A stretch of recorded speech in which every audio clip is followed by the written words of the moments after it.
Hey guys, what's up? What's going on out there today? Brent Abel here with tennis.com with another episode of Tennis Mindset Training. Very often, a little tough love here and there. It's all good for us, right? We need that once in a while. Get a little dose of reality, which the great Tom Stowe used to, I think, enjoy delivering my way, which was once he and I were working on something and I just couldn't get it. And he just came up to me and said, "Man, Mr. Abel, is it really this hard?" No, it's not. I just, having an off day or whatever. Anyway, hope you guys are doing well today. It's, you got 2:31 in the afternoon here, Pacific time zone in the Southern California desert. Beautiful day here again. We've just been blessed with some great weather. We got a little rain coming in here Monday, but man, next week, 80s. It's like springtime is hitting here early this year. So no complaints. And so for you guys who are struggling out there in the rest of the country where it's just miserable weather, hang in there. It's and look, maybe it's an opportunity to get into the gym and do some extra work. If you can't get indoors, play some tennis, whatever that is. Yeah, let's go for it. So look, here's what I've got for you today. And this is kind of interesting. I think that when we think about focus, right? And I get that question a lot. It seems to be a common word in anytime you search for tennis mental matches, the word focus comes up frequently. Or anytime I've done a survey or a questionnaire and ask, what's your number one question about tennis stuff? And it's, the mental stuff, and it's always, not always, but a lot of times it's focus. And so think about this. What if you could actually measure your focus? What if you had some kind of a little thing you could stick in your head, and it would be like some kind of measuring device that would, after an hour or so of playing, you could pull it out and you could go, "Oh my God, I'm just all over the map. I'm not really focused from point to point, right? It's just like up and down, and I go through." Maybe a few points, okay, but then I take some time off, and for the next 10 minutes, I'm just all over the map. So, look, I've got a thought here for you about that. Before we get into that, just a couple of reminders. Look, every morning, daily, 8 o'clock a.m. Pacific time zone, 11 a.m. Eastern. I'm going live. Do 2 shows a day. First one's "What's the Right Shot?"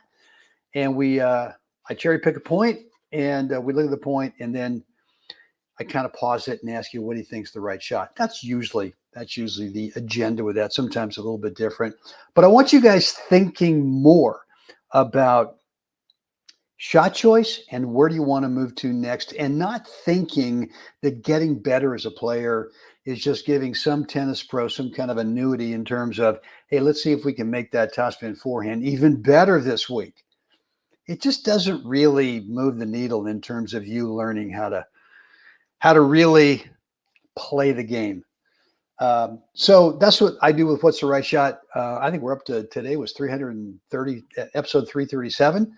Tomorrow morning, 8 o'clock, 338. And then we've got every afternoon. Let's take that back. Well, let's not take it back. Every afternoon, we are working on some mindset stuff. And yeah, if you love what's going on here with this, please like the video. It sure helps me get more of this stuff out to more tennis players. And yeah, how do you access? I'm not sure. Susan, I'm assuming, how do I access focus? Yeah. Well, look, here's the way that I learned how to do it, because I used to be the poster boy for just being an idiot in matches. And if you were to see me play in the last few years, I would say that, I'm pretty good. I'm pretty good in not showing a lot of emotion. I'm pretty good when things are tough of not showing a lot of emotion. And if I'm playing great and playing some great shots, I'm good at not showing emotion. And to me, that's kind of where focus all starts, is we can get derailed by showing too much emotion. How do I access What's the Right Shot live? Good. Well, just jump, Susan, go over to webtennis.com and drop in your first name and your email address, and you will get on my email list. I I do send out an email every morning. It's about 6 in the morning Pacific time zone, and announce the topic and the link to it. The other thing too is you can just look for it on my YouTube channel, and you'll see it as well. But thanks for that question. So yeah, I think emotional control is really a big deal in terms of focus. And for me anyway, maybe not for everybody out there, but what I found for me with my lack of emotional control sometimes is it just meant that I was all over the focus map. So there was just too much thinking going on. And once there was too much thinking, the focus would really kind of get fuzzy and foggy. And really, if you think about focus, what is it? I mean, what is it? I mean, in terms of tennis, to me, what it really means is, are you aware pretty much of who's doing what to whom, right? So, and once you discover that, and I've always said, the first player who discovers what their opponent really doesn't want them to give them now starts to really control the outcome of the match. And what that means is that rather than spending so much time inside our head in terms of stroke technique and do I have my plan A today? Well, if I don't, do I have my plan B? It doesn't really work that way, because your plan A might dovetail perfectly into your opponent's even better plan A. So why would you force feed that over and over and think, well, I just got to step it up and play better? As opposed to, well, my focus today is that guy's forehand or that guy's backhand is really good. So let's just do nothing more than focus on keeping it to the other side. All right, now you've achieved some focus in terms of some tactical focus in terms of shot choice, right? And if you're not really thinking strategically about what this guy or what that team over there really doesn't want you to give them, and if you're just too much inside your head, then where's the focus? I mean, the focus is on hitting winners? Of course not.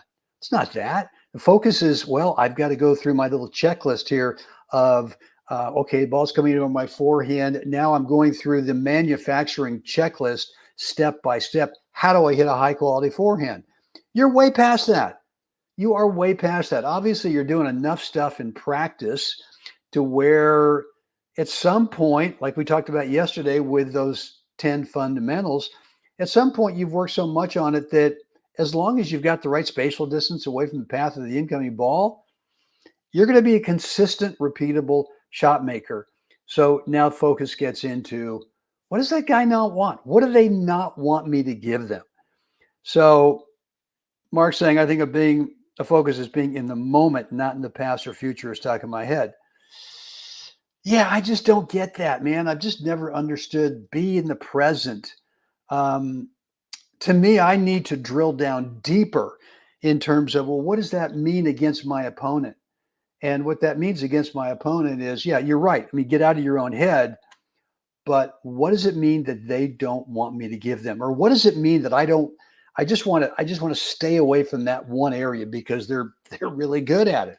So why would I force feed them something that they want? I'm going to do the opposite. I'm going to keep giving them stuff. And look, it might not be that they have a weakness in any one of their forehand or backhand or whatever. It might be movement, right? They might not like it when you take a forehand and kind of roll it up high to the ad side if they're a right-hander. And whatever comes back, if they back up, then just play a little drop shot. Maybe it's movement they don't like. Maybe that's the tactical focus. And so it gets back to, if we could measure focus. God, I just think it would be, it's like sometimes with coaches where you got a coach who actually plays a lot, who's competitive, and yet when they're on the tournament, or they're in the tournament match, or they're in the league match, man, the emotions are just overtaking them, right? And they're just going crazy out there, and they're saying like the worst stuff to themselves. I mean, we've all heard someone, yell out, "God, you're such an idiot," or whatever. Would you ever say that to a student? Would you ever say that to your doubles partner? Of course not. So why would we ever say it to ourselves? And so how does that getting into measure? Well, I just think that there's probably a lot of behind the scenes self-talk that takes us out of our focus. And so I think to really kind of wrap this thing up today, what I want to encourage you to do if you've not done so, and a lot of you I know have already done this. You've already gone and you've already watched the video, the between points routine video. You've watched it one time. You go, okay, well, that makes sense. But watching it one time or watching it twice is not flipping on the switch that goes automatically. Now, when you go out in the match, when you think you need to control that 25 seconds to really have some shot choice clarity, how do you want to start the next point? Doesn't work that way. This has to be done over and over and over again.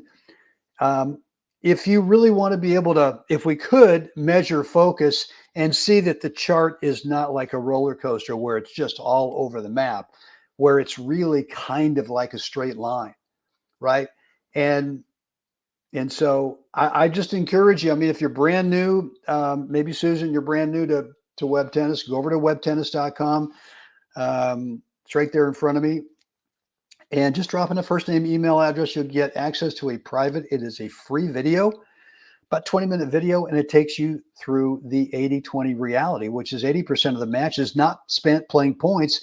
80% is spent between points and inside changes.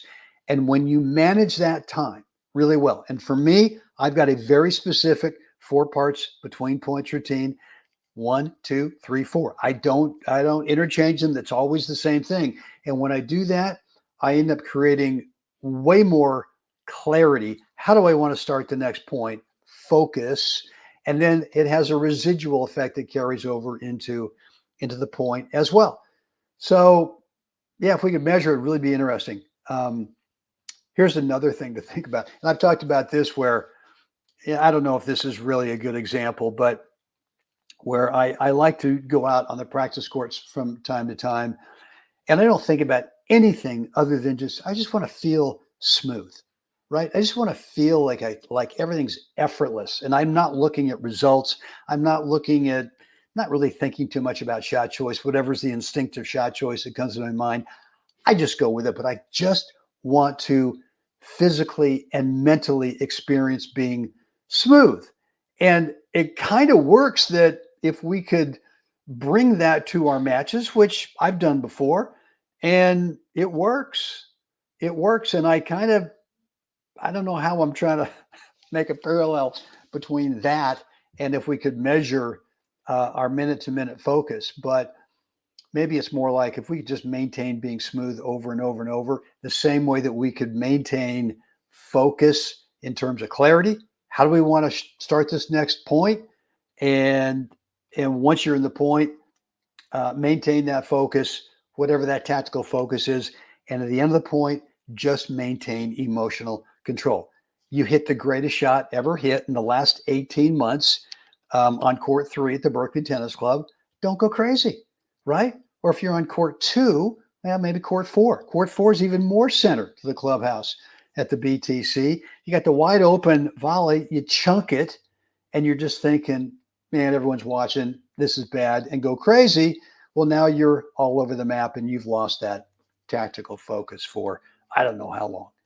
So anyway, hope today's message is helpful. Guys, if you love this, go ahead and click the like. Please subscribe, hit that notification bell so you're alerted every time I do go live, and or if I upload some recorded videos as well. And look, just a reminder, I'm giving away this course. It's actually it's all 4 steps of my mindset skills habit training project, the course. And part of it is this. I'm going to give it away for free, which is the 4 step-by-step between points routine. You can get it over at webtennis.com. All right, guys, that's it for me. And as always, look, tomorrow morning, 8 o'clock Pacific time zone, another episode of What's the Right Shot Live. And then again tomorrow afternoon, 2:30 Pacific time zone. Yeah, we'll do this again a little mindset tennis training. Guys, if you ever have any questions, would love to read them down below. Anything you want me to, as a topic to bring forth, let me know. You can always shoot me an email to brent@webtennis.com. Love to read your emails and respond to you. We'll keep it private. Omar, thanks, man, for the love. Always appreciate that. Guys, it is time. We have to get out there. Got to help someone else have a great day. See you guys again next time.